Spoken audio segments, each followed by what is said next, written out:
Happy day students. This is class 7 science San Academic Group of Schools Palikarnai, class 7 science chapter 4 eat part 2 video. So in part 1 video we have studied about what is thermometer, different types of thermometer, clinical thermometer and laboratory thermometer, and the transfer of heat. So we have studied about three different types of modes So of in this transfer video, of we will heat: study in conduction, detail about convection the and transfer of heat. Conduction. So for example, if we take a metal rod, so when we eat a metal rod, what happens to the other end of the rod? It also becomes hot. How?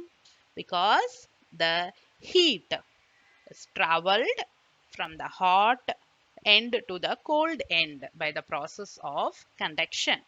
So we can say the conduction is the mode of heat transfer from the particle without any actual movement of the particles. So the conduction, it takes place in solids. So what happens? The particles in solids are closely packed and start vibrating when we just eat it.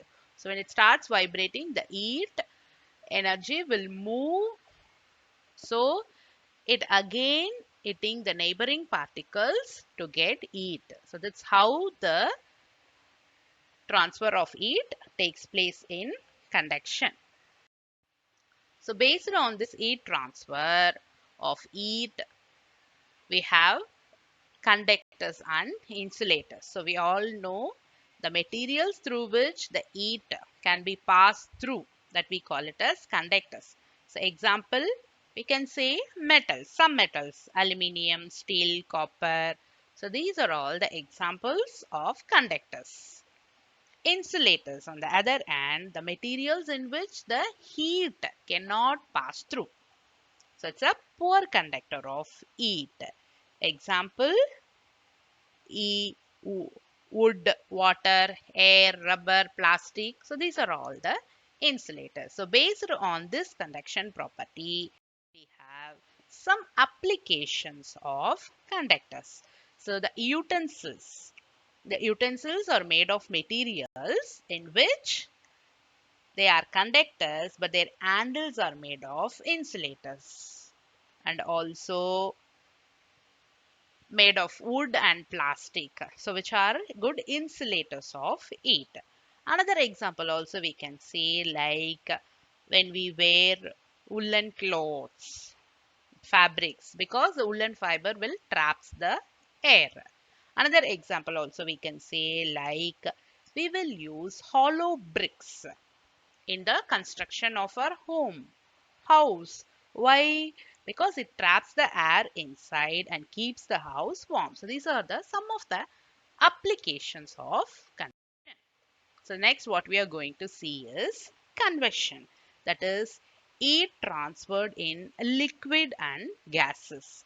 That is all fluids, that is liquid and gases, gets heated up by convection. The phenomena of sea breeze and the land breeze or the natural convection. So we call it as convection current. Only we are going to see. So convection current causes a pattern of clouds, wind, rain and air pressure. So let's see. A common example of convection is the formation of sea breeze and the land breeze near a sea coastal region. So what happens during the daytime? The lands gets heated up faster than the water. So the warm air, what happens? On the land, being lighter, will rises up.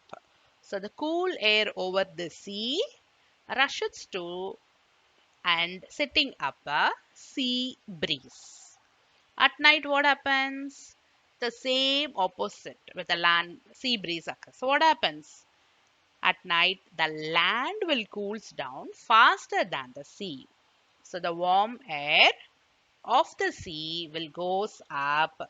The cool air over the land area, okay, will move towards the sea, setting up the land breeze.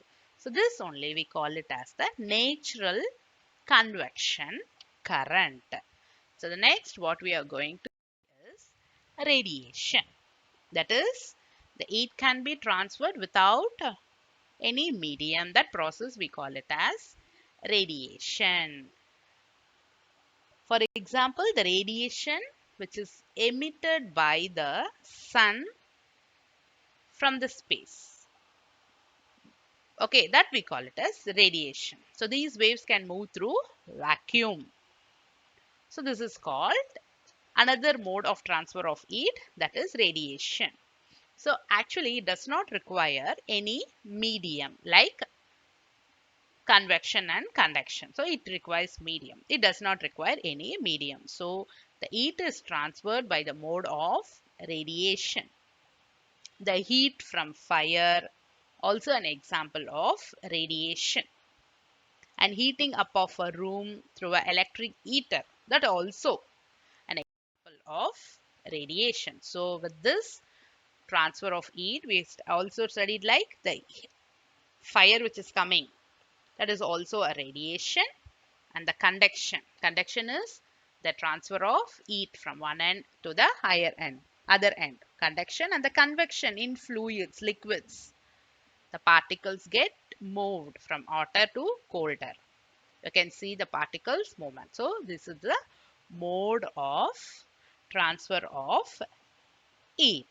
Next is what type of clothes we wear in summer and winter. So dark colored clothes we prefer to wear in winter. Why? Because it absorbs most of the heat. And light colored clothes in summer. Why? Because it reflects back the heat.